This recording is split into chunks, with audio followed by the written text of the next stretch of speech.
उसी समय 1623 में सम्राट जहांगीर की तबीयत खराब होने लगी। उनकी बेगम नूरजहां ने सत्ता काबिज करना शुरू कर दिया था। ये बात शहजादे को पता चली। उन्होंने विद्रोह करना शुरू कर दिया। उन्होंने दक्षिण में ज़्यादा समय बिताने के कारण उनके साथ जादवराव, उद्यमराम जैसे सरदारों की मदद मिलना शुरू हो गई। और जब ये बात नूरजहां को पता चली, उन्होंने अपने सरदार महाबत खान को बड़ी सेना लेकर भेज दिया। इस समय पर शाहजहां ने मलिक अंबर से सहायता मांगी, लेकिन मलिक अंबर को पता था कि अगर वो शाहजहां की मदद करेंगे तो महाबत खान उन पर हमला करेंगे और वो खतरा अपने राज्य पर आने नहीं देना चाहते थे। इसीलिए उन्होंने शाहजहां को मदद की मांगों को आश्वासन देकर समय बर्बाद करना शुरू कर दिया। इसी का फायदा उठाते हुए मलिक अंबर आदिल शाह को नष्ट करना चाहते थे। इसलिए उन्होंने महाबत खान से मदद मांगी और उस तरफ से आदिल शाह ने भी महाबत खान से मलिक अंबर पर चढ़ाई करने के लिए मदद मांगी। लेकिन महाबत खान जैसा दूरदर्शी सरदार जानता था कि अगर किसी एक दल को मदद करेंगे तो दूसरा दल शाहजहां से मिलकर उन्हें नष्ट कर देगा। इसके अलावा गोवलकोंडा के कुतुब शाह ने शाहजहां को हर तरीके से मदद की आश्वासन दिया और उस तरफ महाबत खान ने भी आदिल शाह की मदद लेना चाहा।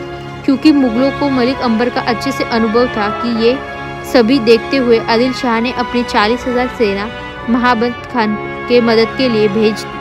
मुगल और आदिल शाह को ऐसे एकजुट देखते हुए मलिक अंबर ने अपना थाना खड़की मतलब अभी का छत्रपति संभाजी नगर से दौलताबाद स्थलांतर कर लिया, परिवार को सुरक्षित कर लिया।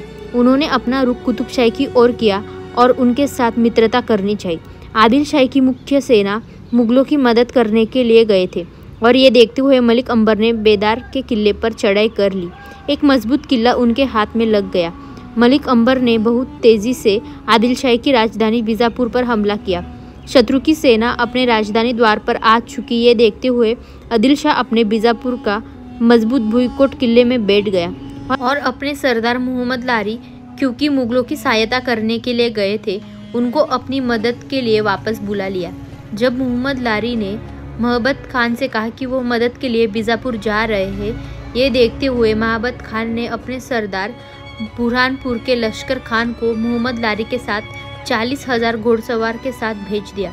जब ये बात मलिक अंबर को पता चली तो उन्होंने महाबत खान को सूचित किया कि उन्हें आदिल शाह और निजाम शाह के बीच झगड़े में नहीं आना चाहिए। मलिक अंबर की ये चाल देखते हुए महाबत खान ने अपनी सेना को सीधा मलिक अंबर पर चढ़ाई करने के लिए कहा।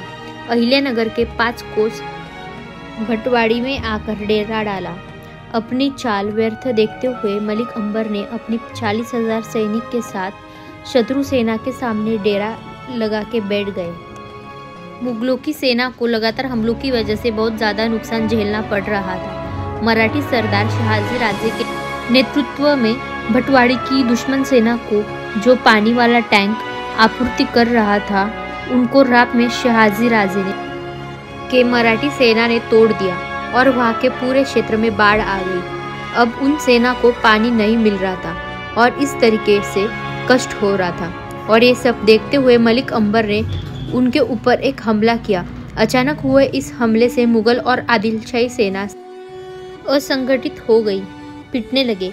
इस युद्ध में आदिल शाही सरदार मोहम्मद लेरी मारा गया, कई सरदार मारे गए। इस सब से महाबत खान को बेहद नुकसान झेलना पड़ा। मलिक अंबर ने निजाम शाही के सैनिक अपने चारों ओर रखते हुए मराठा सेना को मोर्चे के लिए भेज दिया था। इसका उल्लेख हमें शिव भारत में मिलता है। उसमें से कुछ नाम शहाजी राजे, धनुधर जी, हबीबराव चौहान और कई अन्य भी सेनापति। इससे पता चलता है कि मलिक अंबर की मुख्य सेना मराठा सैनिकों पर भी निर्भर थी। भटवाड़ी के इस युद्ध से मराठा सैनिकों ने ना ही बड़ी उपलब्धि हासिल की, बल्कि मुख्य रूप से शहाजी राजे का वीरता धैर्य सामने आया। शहाजी राजे के छोटे भाई शरीफ जी को मुगल सेना का पीछा कर रहे थे, उनको मुगल सरदार ने मार डाला। ये सुनकर शहाजी राजे बेहोश हो गए। उस मुगल सरदार को बाद में पकड़ा गया और उसको मलिक अंबर के सामने लाया गया। भटवाड़ी का इस युद्ध का वर्णन करते हुए अनेक दस्तावेजों में कहा गया है कि जब मुगल सेना उत्तर में और आदिल शाह की सेना दक्षिण में आई तब निजाम शाह द्वारा भेजे गए मलिक अंबर ने उन पर हमला किया। शहाजी राजे इस युद्ध में मलिक अंबर के साथ एकत्र हुए। बाद में मलिक अंबर शत्रु से उलझ गए। इसका नतीजा घोड़े, हाथी, मानव, इनके रक्त के नदियां बहने लगी। तीर चलाने वाले और भाला चलाने वाले ने घोड़सवारों को मार डाला। तब घोड़े क्रोधित होकर यहाँ वहाँ भागने लगे। बाद में शहाजी राजे और शरीफ जी के प्रेमी खलोजी और मलिक अंबर, कृष्णमुखी यमन, उनके साथ अन्य वीर सरदारों ने भाले, तलवार, चक्र ये लेकर वो मुगलों का संहार कर रहे थे। इस प्रकार हमला देखते हुए मुगल सेना डर गई और अपनी जान बचाने के लिए सभी दिशाओं में भागने लगे। ये देखते हुए आदिल शाह की सेना भी भाग गई। इस हार के कारण आदिल शाह को बड़ा नुकसान झेलना पड़ा।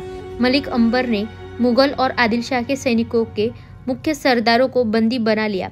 भटवाड़ी में मिले हुए सफलता के कारण अब मलिक अंबर आदिल शाही को जड़ से उखाड़ के इस उद्देश्य से 50,000 सैन्य के साथ और कई सारे तोपों के साथ बीजापुर पर हमला करने के लिए लौट आए। रास्ते में उन्होंने सोलापुर के भुईकोट किले पर कब्जा कर लिया। वहां से उन्होंने आदिल शाही द्वारा बनाए गए एक नवरसपुर पे हमला किया। नवरसपुर उन्होंने लूट लिया और वो जला दिया। आदिल शाही के मुख्य प्रबंधक मारे गए। अब मलिक अंबर को सफलता का भरोसा हो गया था और बीजापुर पर चढ़ाई कर दी। और ये देखते हुए आदिल शाह ने अपने बीजापुर के भुईकोट किले में गए। अंबर के हाथ में बालपुर तक का मुल्क आ गया था। सोलापुर का किला कब्जा कर लिया गया था। 1626 में उनका वृद्धावस्था के चलते हुए खुलताबाद में निधन हो गया।